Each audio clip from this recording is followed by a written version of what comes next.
The 2026 Samsung television lineup marks a significant departure from the era of simple hardware updates, steering instead toward a complex, AI-driven world where the processor is just as vital as the glass panel it powers.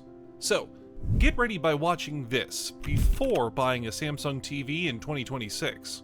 At the heart of this change is the NQ4 AI Gen 3 processor, a piece of silicon that fundamentally redefines how we perceive image quality by acting as the central nervous system for the flagship models.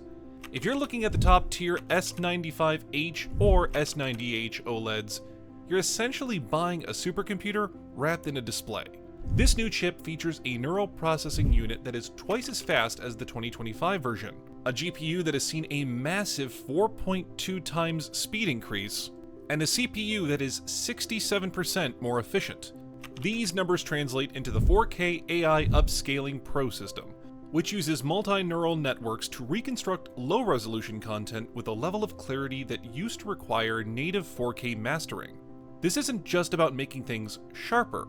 The real depth enhancer mimics human vision by focusing contrast on foreground subjects while letting the background fall off naturally. It's a sophisticated way of tricking your brain into seeing more three-dimensional depth on a flat surface. The most talked about hardware breakthrough this year is undoubtedly the tandem OLED architecture found in the S95H series. For years, OLED fans have had to deal with a brightness ceiling that made these TVs struggle in bright living rooms. But Samsung has addressed this by stacking two organic light-emitting layers on top of each other. This double-stack approach pushes peak brightness to nearly 2800 nits, which is an eye-watering figure for an OLED. In professional tests, this allows for HDR highlights that are incredibly intense while still covering 99.9% of the P3 color space. Essentially, you no longer have to choose between the perfect blacks of an OLED and the high-octane brightness of an LED screen.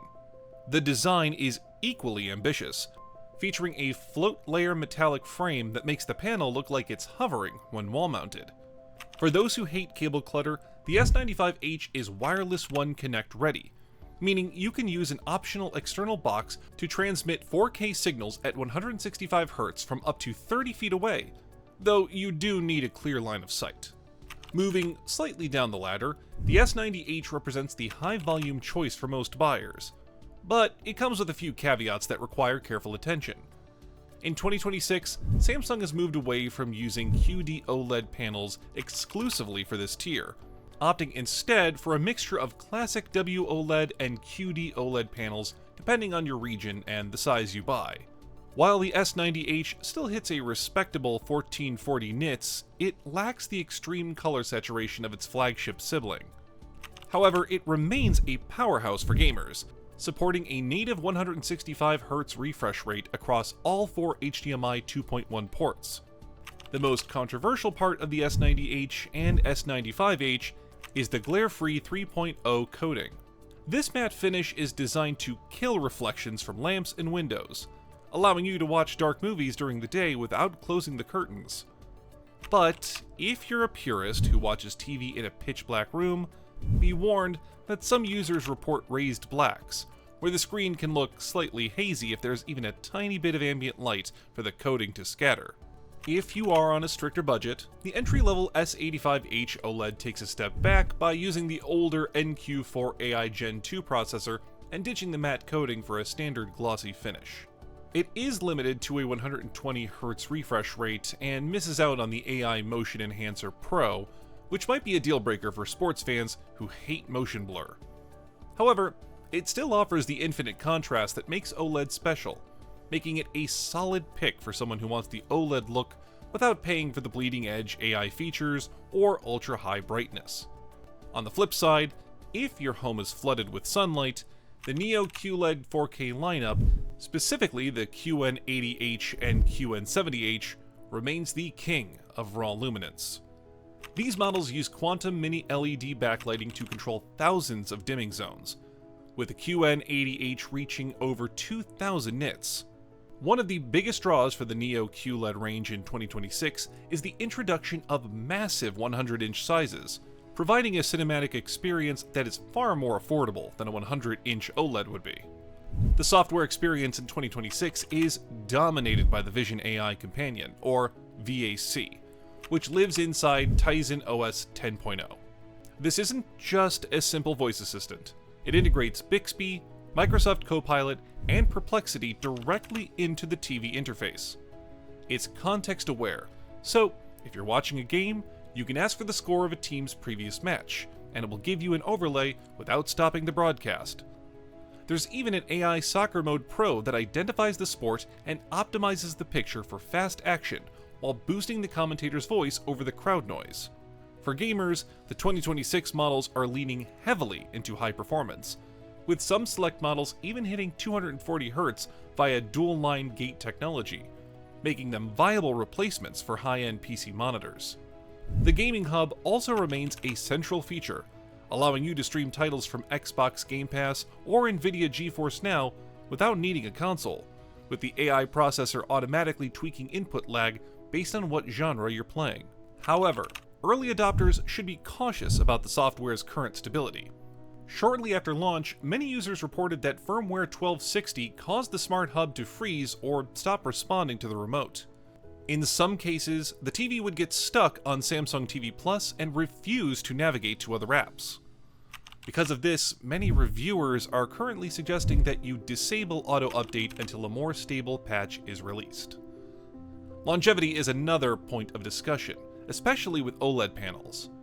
While the new tandem architecture and AI pixel management are designed to fight burn-in, historical data suggests that permanent image retention can still happen after about 2,600 hours of use if the content isn't varied enough.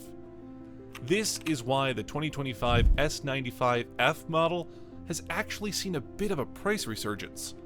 It offers great performance without some of the Vision AI overhead or the potential for first-wave firmware bugs. When comparing Samsung to its rivals like LG and Sony, the landscape is very competitive. The S95H stands out with its 2780 nit peak brightness and 165 Hz refresh rate, whereas the LG G6 hits about 2500 nits, and the Sony A95L successor is around 2000. Samsung also offers 7-year guarantee for OS updates, which is longer than LG's 5-year promise. The big trade-off remains the lack of Dolby Vision. Samsung is still sticking to HDR10 Plus Advanced. While this updated standard includes genre-based optimization and creator-defined motion smoothing, purists with large 4K Blu-ray collections may still miss the dynamic metadata that Dolby Vision provides. On a positive note, Samsung has finally added native Google Cast support this year, making the TVs much more compatible with the wider Android ecosystem and non-Samsung devices.